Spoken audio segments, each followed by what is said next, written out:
नमस्कार, बखर लाईव्ह मध्ये आपल्या सर्वांचं स्वागत।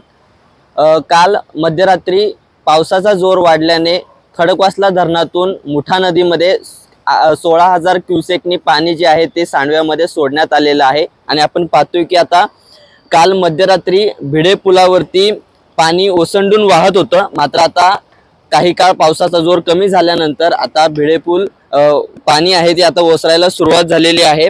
आणि एकूणच जो भिडे पुलाखालचा पूर्ण नदीपात्राचा जो भाग आहे तो एकदम काटेकोट असा भरलेला आपल्याला पाहायला मिळतोय।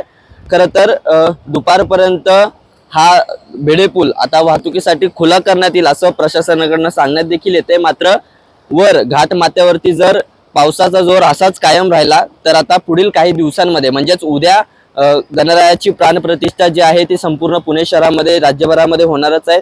त्यामुळे आता जर गणेश उत्सवाच्या काळामध्ये पुन्हा एकदा भिडे पूल पाण्याखाली गेला तर पुण्याच्या मध्यवर्ती भागामध्ये वाहतुकीवरती एक मोठा ताण जो आहे तो निर्माण होणार आहे। त्यामुळे आता पुणे प्रशासन असेल किंवा पाटबंधारे विभाग असेल या पाणी सोडण्याच्या प्रक्रियेमध्ये कशा पद्धतीने जे कमी जास्त पाणी सोडण्याचं नियोजन आहे ते कशा पद्धतीने करते हे पाहणं देखील आता महत्त्वाचं राहणार आहे। त्यामुळे आता पाणी जरी ओसरलं असलं तरी अद्यापही वाहनांची जी वाहतूक आहे ती अजूनही सुरळीत करण्यात आलेली नाहीये। मात्र पुढील काही 2-3 तासांमध्ये वाहनांची वाहतूक जी आहे ती या ठिकाणी सुरळीत करण्याची शक्यता वर्तवली जात आहे। त्यामुळे आता एकूणच या सर्व परिस्थितीवरती आणि पुढच्या गणेशोत्सवाच्या नियोजनासंदर्भात पाटबंधारे विभाग असेल किंवा पुणे प्रशासन असेल कशा प्रकारे जे निर्णय आहेत जे नियोजन आहे ते घेणार आहे हे पाहणं महत्त्वाचं ठरणार आहे। पुण्याहून विश्वजित भालेराव, बखर लाईव्ह।